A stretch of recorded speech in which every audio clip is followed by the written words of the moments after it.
meditation workshop, and that'll be Saturday, February the 26th from 2 to 4:30.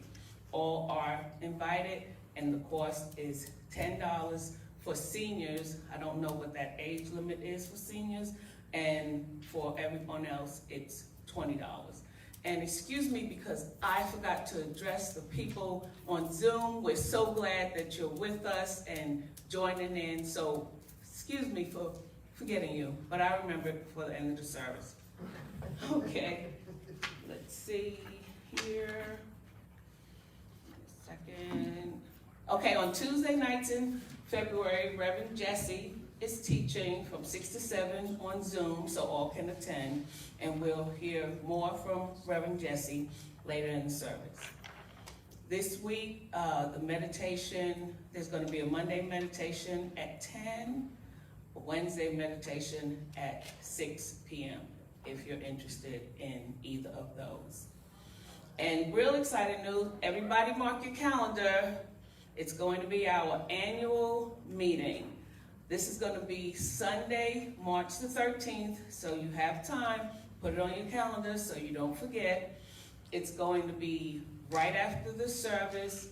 The location is yet to be determined, but the subject of the annual meeting is where we are and where we are going. So we look forward to having everyone there. And with that, I'm going to hand it over to Sunny to begin our meditation. Good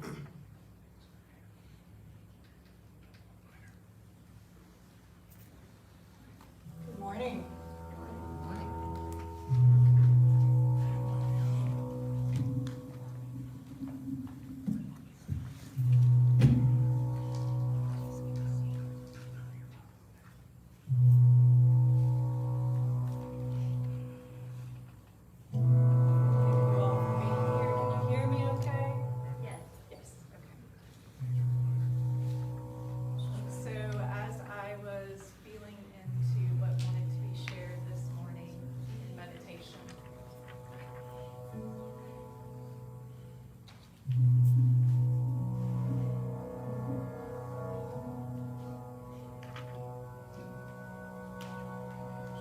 Better? Yeah. So as I was feeling into what wanted to be shared in meditation today, and the focus on healing, one of the things that I like to do is to provide people with tools along their healing journey back to wholeness. So I have something a little bit different for us to do with our meditation today. Under every other seat, there is a book, and you should all have a pen and some paper. And if you're at home, if you have a piece of paper and something to write with close by, grab it. And so maybe you can share books so that everyone has a sturdy surface. I'm going to practice something called free writing. The idea is to allow the subconscious to flow out through your pen onto your paper and reveal things to you that maybe you weren't aware of.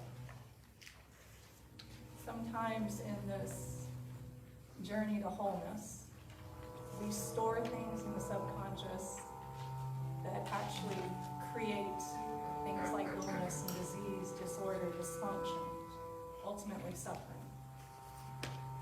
So what I'd like for you to do is I'm going to provide you with a word. And for about 30 seconds, I want you just to let whatever words or phrases flow out following the word that I say. So you're not actually thinking of this. It may not make sense, but you're wanting to allow whatever wants to project on the paper to come out, and maybe you're surprised by what's there. So the first word that we're going to work with, and you're just going to finish my sentence on the paper. Healing is.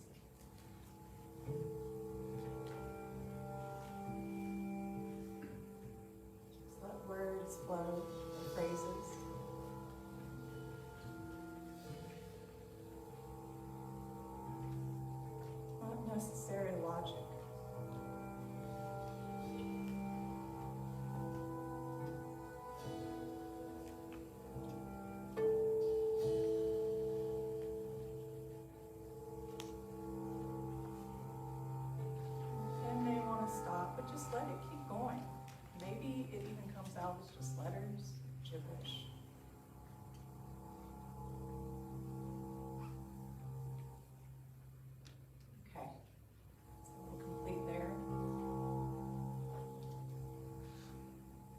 next one is illness or disease is.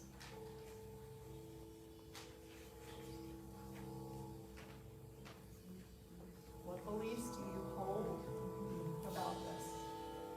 This can be a little confronting, but there's no judgment. It's just a practice. Maybe it's a feeling that you have. Maybe it's an image that comes up. Is there a word you can associate with that?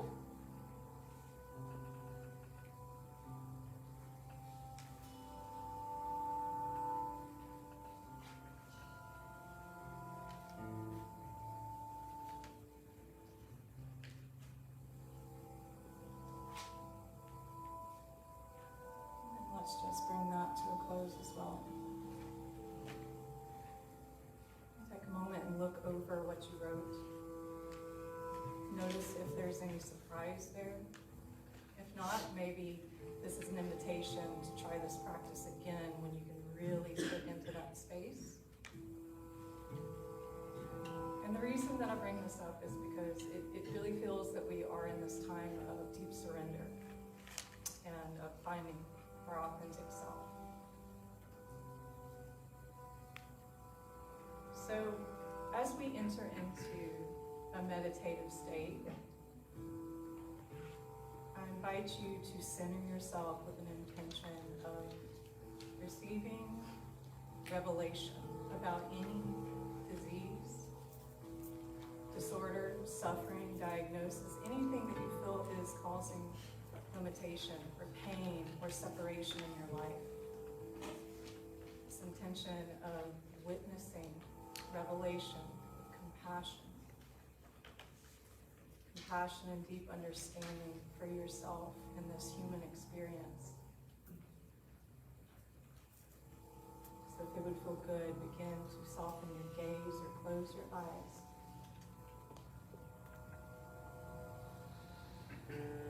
As you draw your awareness to that intention,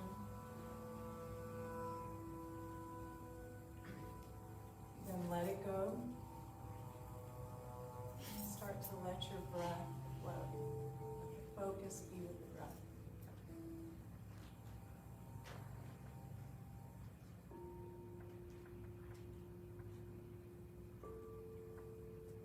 Breathe in and out.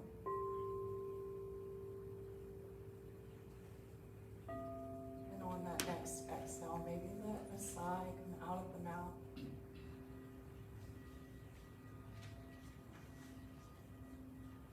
I'm going to spend the next couple of minutes allowing the sounds to guide us. Maybe to show us things that we haven't been willing to see. But to do so knowing that we can trust our process.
imagining it flowing through your feet and down into the earth, and letting the crown of your head open up to the light, to the love that's always surrounding you, this infinite wisdom and potential that you are created from.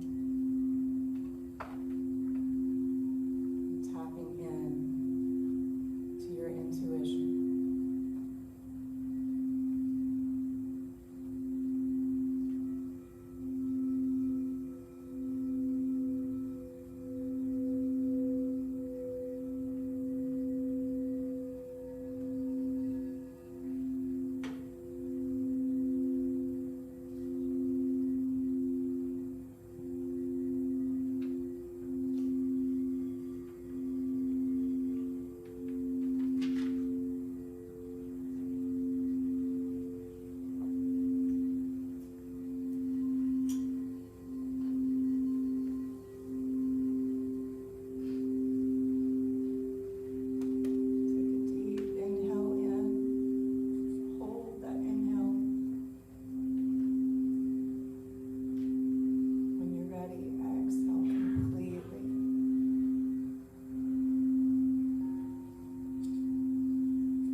Without any need to rush this process of coming back.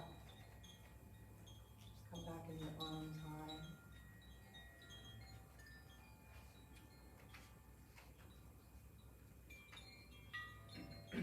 If you wish, you can take that same sheet of paper and on the back of it, whatever it was that you were intending to get clear on, you can write that word.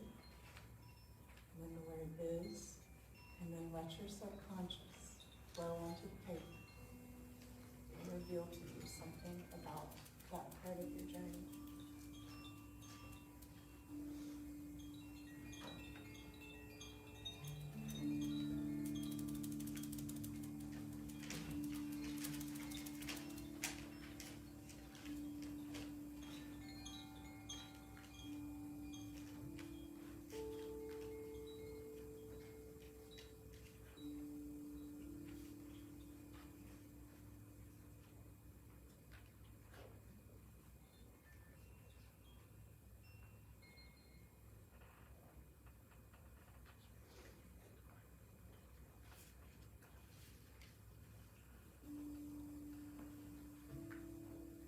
You all for letting me share with you today. I hope that you can pack this tool in the toolbox for your journey through life.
morning, everyone. Good morning.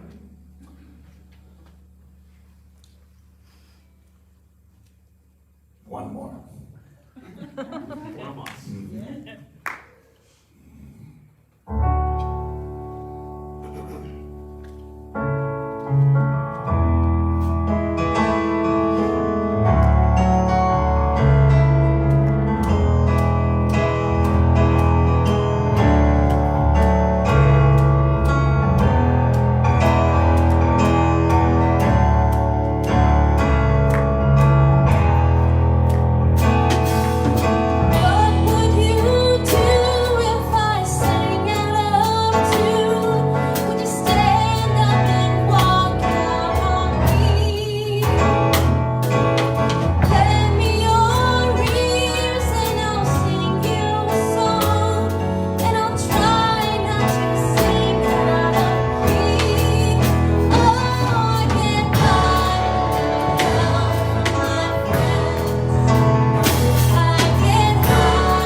Good morning. Let's give our musicians another hand.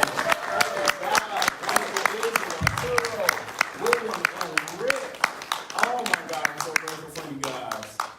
Good morning, everybody. Good morning, Facebookers and Zoomers, or however you identify yourself these days. It is another beautiful morning here at Unity of Birmingham, and it is a blessing to see all of you. Let's give another round of applause for yourselves, and let's celebrate the meditator on today, Miss Sunny, the wonderful, articulate, spiritual, powerful Miss Sunny. Oh my God. We are already having fun. I was going to say y'all want to have some fun today. We're already having fun down here. And I just want to welcome you guys that are watching online officially to our online community. If you are a wayward traveler and you were once like me, you're traveling up and down the highways, teaching and preaching and serving and feeding people, but you have nowhere to eat, you have a home here at Unity of Birmingham. Come on, give them another round of applause. We are an inclusive, spiritual, new thought community, open and affirming, and we welcome you all. On today, just to piggyback on the song that Izzy led, I want to talk about the nature of friendship under the topic of community. Everybody say community. Community. Community is what community does. And I'm not trying to sound mystical, but it's true. You know, teachers, they always drop their voices when it's time to make that point for impact. But it's the truth. Community is what community does. There's a scripture reference that says, forsake not the gathering of yourselves together. You know why? Because we need each other. On last week, one of the things that I said was that I prayed for you guys, and this is so very true. I think about randomness a lot. I'm an individual from Sumter, South Carolina. I would not have thought that in the year 34 of my life, I'd be in Birmingham, Alabama. I had no way of imagining how I would end up or where I would end up at 34 years old. But there's something energetically within me that I gave out that told me the answer is in Birmingham, Alabama. Meaning that the answer is in you. So there is something deep down in me where if I wanted it to be fully complete, to be honest with you, I needed each and every one of you to help me put that back together. Jesus said it like this. He told the disciples, and I mentioned this on last week, do this in remembrance of me. Say that mantra with me. Do this in remembrance of me. We're approaching the Easter season and 40 days of Lent. And sitting down at the table during the Last Supper, many teachers and scholars and theologians and experts put a lot of emphasis on the bread and the wine and the experience, but the doing of the this is everybody gathering together at the table. He was teaching them not a ritual of bread and wine, but he was teaching them how to use food in order to tie people together.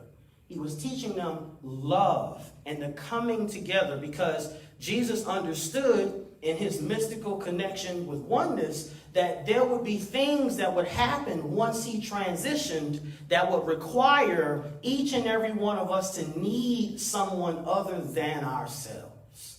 In other words, I need you.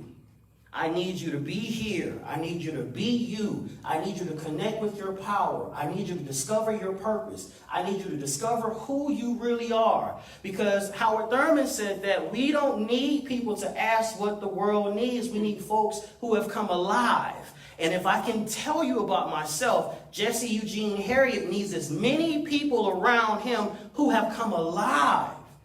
Because if I know I'm not just a life, but I'm life itself, and if you know that, then the times in my life, I'm preaching now, this is a New Thought Church, we don't preach, we teach. The times in my life where I forget who I am, come on somebody, you were there to remind me. Brother Eileen goes into his meditation, he says, come on here, pray with me. Mother Joan goes into her prayer and affirmation treatment, and she says, come on here, you forgot who you was. Let me sit you down and let's do this thing together, and we'll stay here. See, I grew up in the traditions where when you forgot who you were, you would sit down with the mothers of the church, and they would say, you stay here till the Holy Ghost comes. And what that means is you've forgotten who you are, so I'm not going to let you go. We talk about community. I'm not going to let you go until you show me that you remember who you are. Amen. Then you can leave the sanctuary. Right? That's why we say don't leave before the benediction, because there's an extra blessing that happens when you stay to the end. It's like sealing things. Everybody say community. Community. Community is an interesting kind of family, especially church folks. We're a weird kind of family.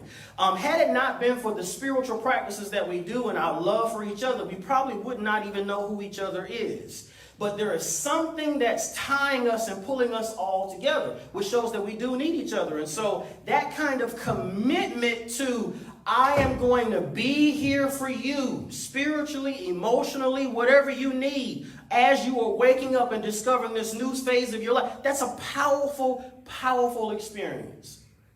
You don't necessarily know me relation-wise, blood-wise, but you have taken an interest in my growth.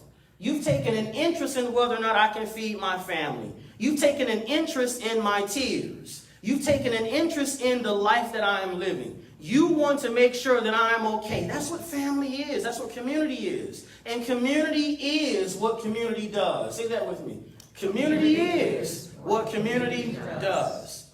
When the words of Myrtle Fillmore, when we turn within and connect with the God mind. See, this God mind, this presence that's never in absence, it's powerful because it transcends familial relationships. It transcends blood type. It transcends, watch this, race and nationality. And then it's wise enough to double back and include. You want to know why you're so patient and you're so kind? Because the God within tells you that although you are mad at your sister and your brother, you transcend the anger, but then you have the power to come back and include them anyway. Because the God within transcends and includes. That's why we picture God as a circle. Because it's evolving, but then it includes as it's coming back around. So God spins, and in that spinning, when it comes back around, when you see the circle, it scoops up. So it's transcending and including. Why? Because sometimes I have to go to a place. Jesus said it like this. He said, I go away to prepare a place so that where I am, you may be also. Sometimes that happens in communities as well. Sometimes we have to get away to come back. And if you know a good family, they don't want you to leave, but they keep the door unlocked for you. They don't want you to leave, but they keep the door unlocked for you. Has anybody ever ran away from home? I mean, 18, 19, 20. Maybe I shouldn't say it like that. 18, 19, 20 years old. Let me give you an example. You leave home. Oh, I'm grown now. I don't need mama. I don't need all of this. And then 25, 26 after your first divorce, you come right on back home. They leave the light on for you. So if you're watching this right now and you're in between spiritual communities, I'm glad that you decided to tune into this message, because this message is exactly for you. I'm reminded of the times that I ran away. And check this out. You can run away from community and still be physically there. Uh-oh. Amen. That's it right there. Because we know how to check out. We're smart. We talk about God mind. We got another mind too. I can check out with you and still be here. I ain't listening to nothing you say. Check completely out. But see, family loves you past your drama. Family loves you through your issues, right? Family loves you in spite of your past. Let me pause right there. Oscar Wilde said that past ain't nothing but gossip anyway. That's all it is. It exists as memory. It's just gossip. It's things we talk about and nobody never gets it 100% right, because somebody always leaves something out. But family, everybody say family.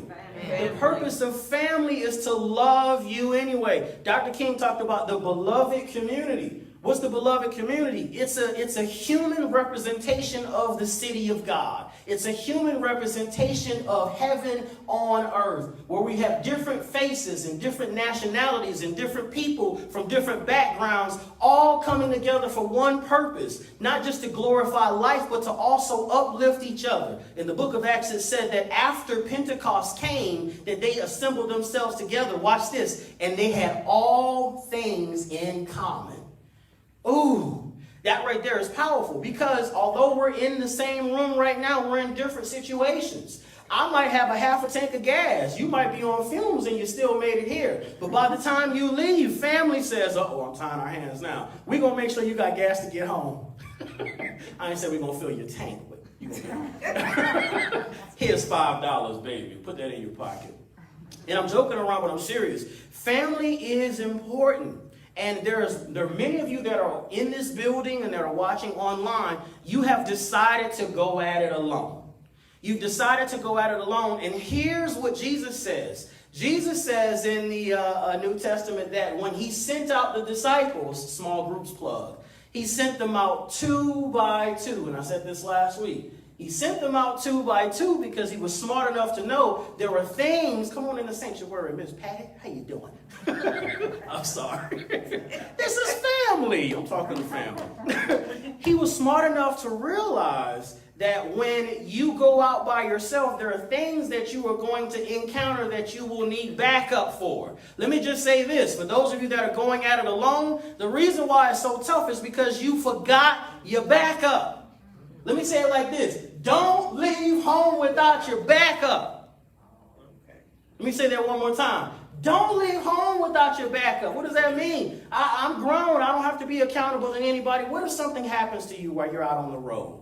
What if you're out there by yourself and your tire goes flat? What if you are somewhere and you don't have the answer? Knowing that there's someone you can call, knowing that there's someone who's with you. And what churches do, here's the beautiful thing about churches. When your physical family is not necessarily there, churches are avenues where you can rebuild new family. Right? Family are the friends that life gave us. Our friends are the family that we give ourselves, right?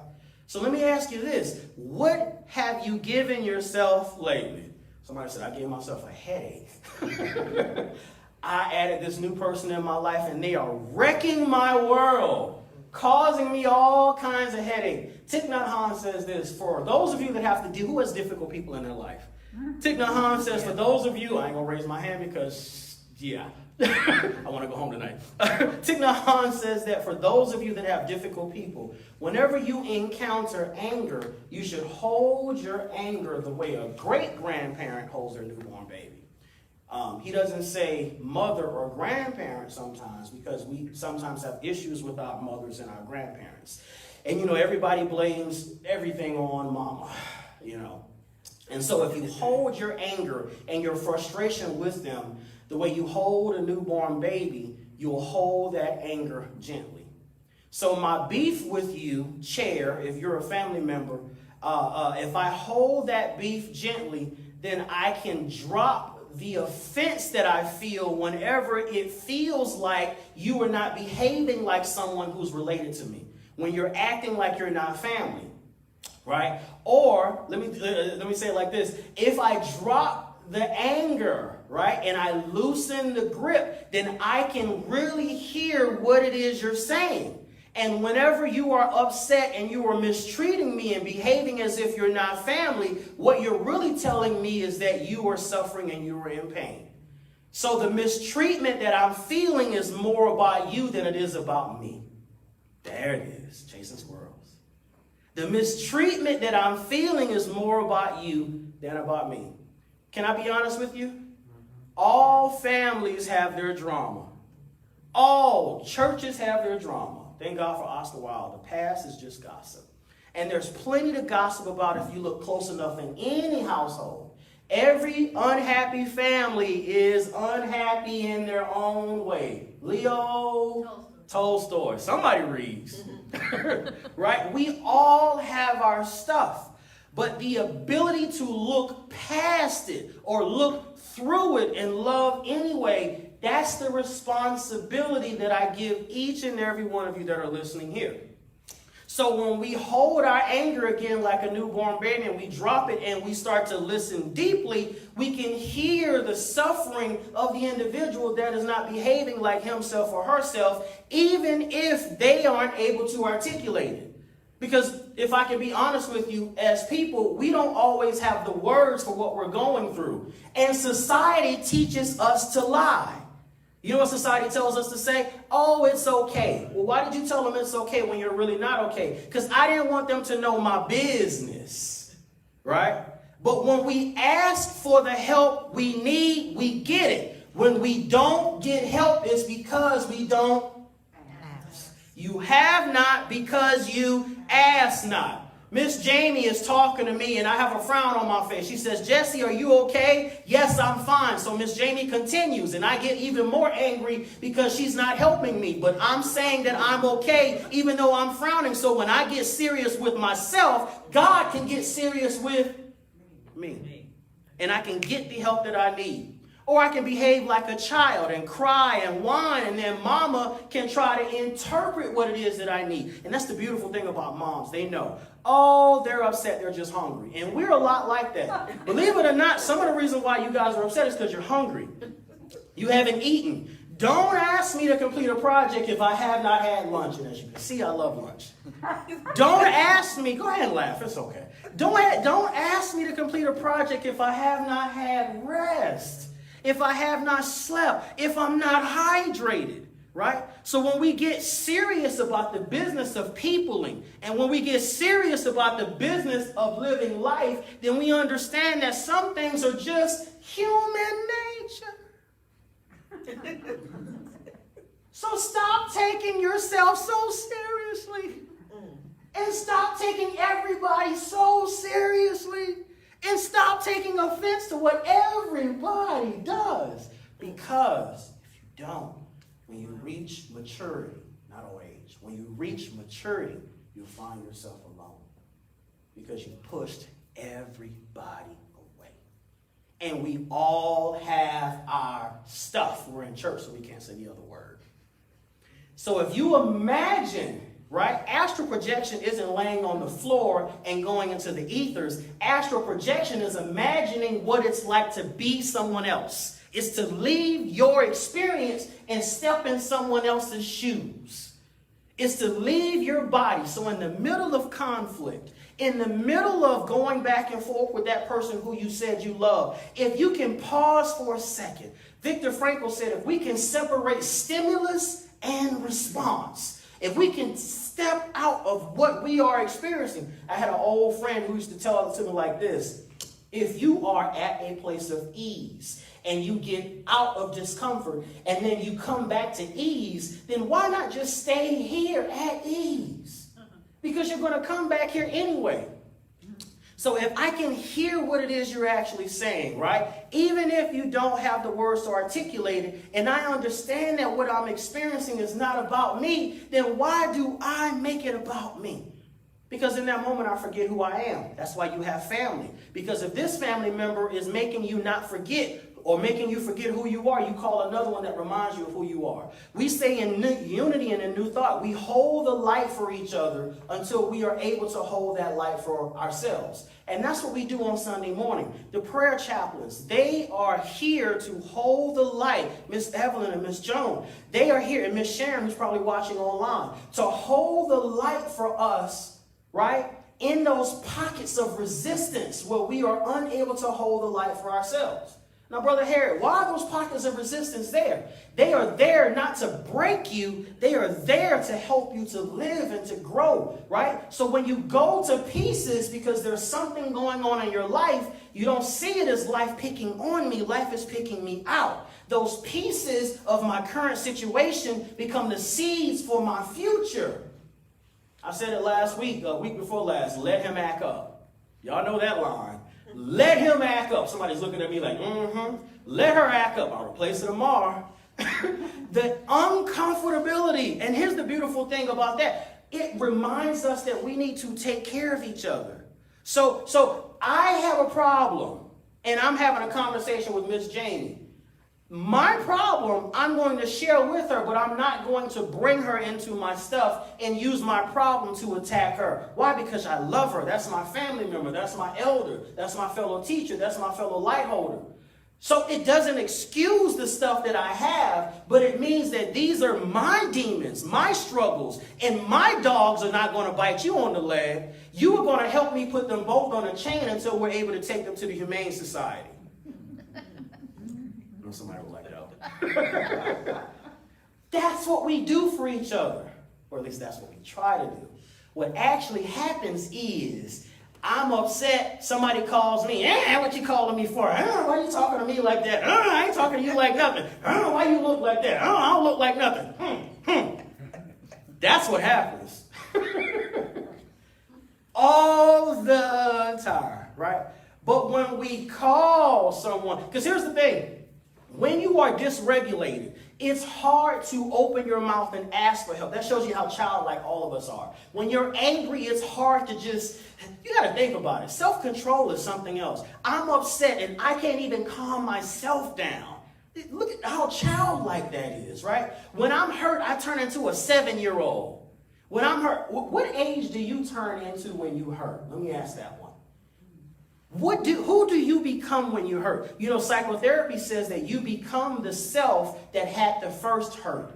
So the first time you experience disappointment, you go back to that self whenever you're hurt. So if my first major disappointment was 5 years old when my aunt was supposed to take me to Florida and she didn't take me, whenever I'm hurt, I turn into that whiny 5-year-old who's standing by the door with a suitcase.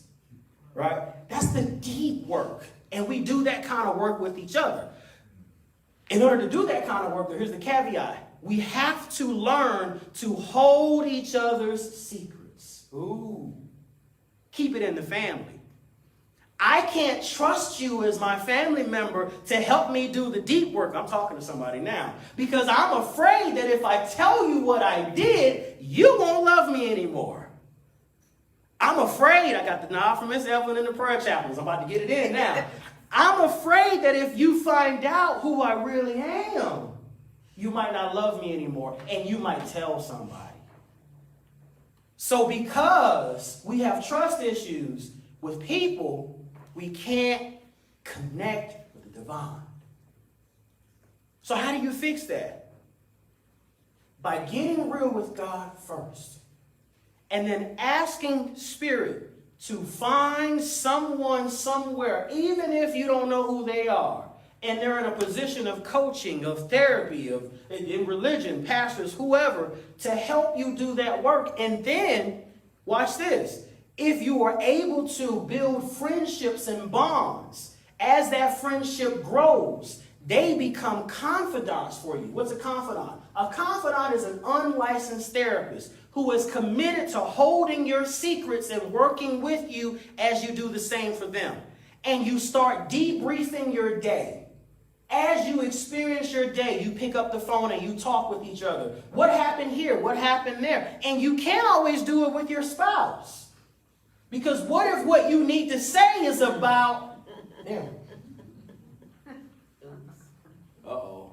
I'm not in the house. I apologize. I am way off. I'm in another house. Somebody said, stay right there. What if what you need to say is about them? So if they're smart, they'll let you take that phone call, because that phone call is the reason why you're still in a relationship and why you got a ring on your finger. Can I tell the truth? We're having a real church, right? Yeah. I'm saying the same things that you guys are saying behind closed doors. Say I'm right. You're right. I know it. Because God told me. I am not psychologically unstable, okay? I do hear from God sometimes. But this is the truth. And so when we get real and we start doing that work and we open our hearts first to God, then someone comes. We build a relationship and we use our minds. We use wisdom. We try on level 1. Okay, level 1 worked. And here's the thing. I'm not going to share with you, family member, if you don't share with me. No, it don't work like that. So we're having a session, and me and Miss Jones is an elder, so who's my age? Who's 30? 34. All right, me and Sunny are having a session, and I share something with Sunny, and Sunny is like, okay, well, I got to go.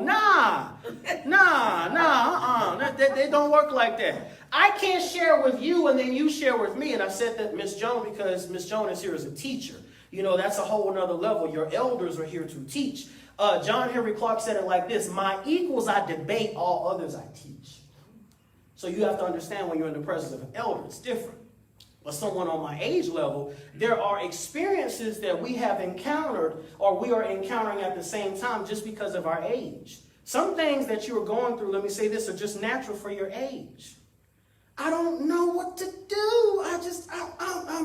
I'm going through changes. What am I going to do as far as my job and career? And I'm prophetically speaking to you right now. It's normal for your age.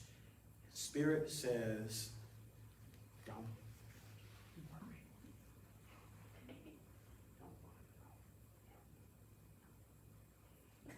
worry. Some things are just normal for our age group. So when we find that confidant, we're able to debrief our day and we're able to lighten our load. And then as we move back into the larger community, the larger experience of family, we move into that experience lighter, right? You can tell when someone has not done their work because they are consistently angry. They're not talking to anybody. They're consistently frustrated. And that's where the elders come in, because it's like, okay, if you are not going to talk, I'm going to make you talk. How you going to do that? I'm going to stand right here and look in your face until you tell me what is going on with you. And then I'm not going to tell nobody.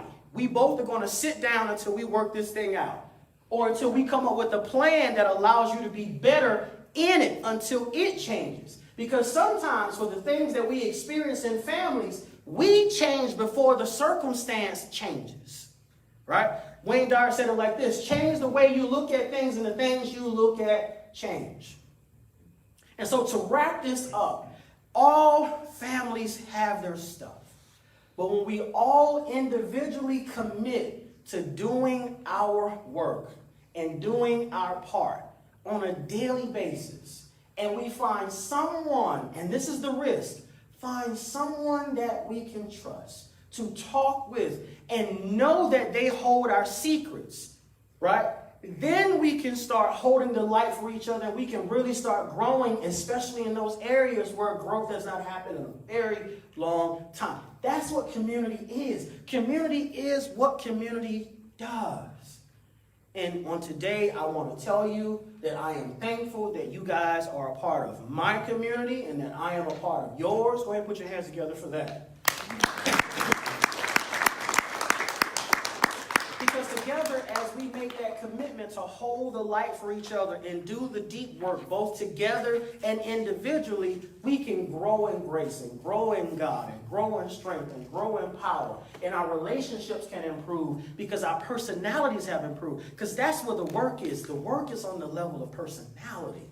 Am I right, Mother Joan? It's on the level of personality. These quirks and quirkiness and sarcasticness and all of that stuff that comes out. And it may not change. All I'm asking is for you to do the work, and then what will happen is you'll soften just a little bit. And on the spiritual level, what we're looking for is a slight increase in quality of life, quality experience. Just a little, small, open window. That's all you got to do. And then everything around you will start popping. Thank you for listening.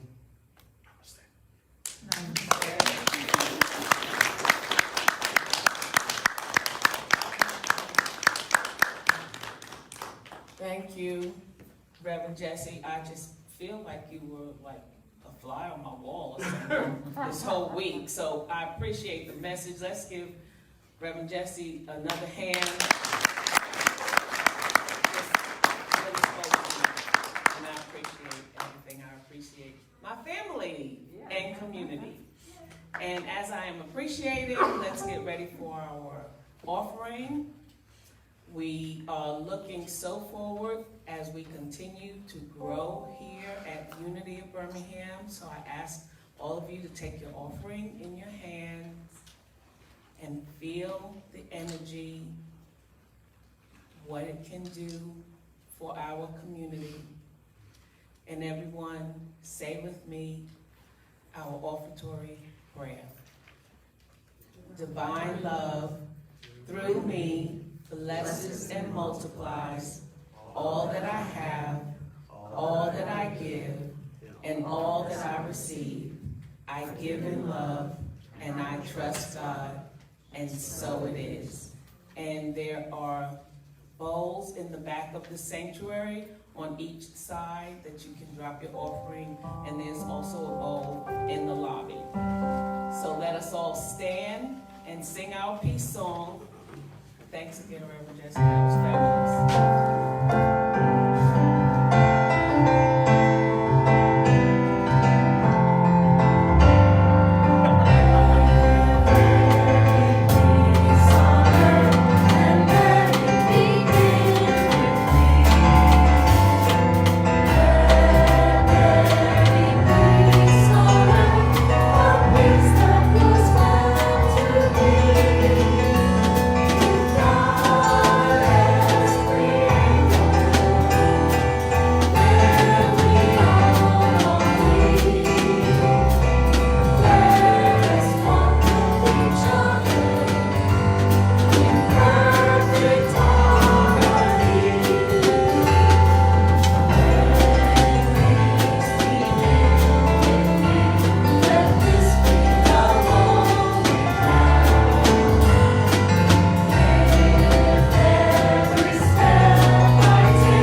healing sessions, okay, Reiki, okay, after the service. And don't forget about the tickets. Over here. Oh, okay, it's gonna be on your left, my right side of the sanctuary. And don't forget about the tickets for the soccer game this afternoon. Okay, the light of God surrounds us. I am the light of God. The love of God enfolds us. I am the love of God. The power of God protects us. I am the power of God. The presence of God watches over us. I am the presence of God. Wherever we are, God is.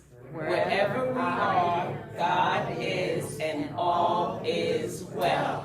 Amen. Thank you, everyone. Have a blessed day.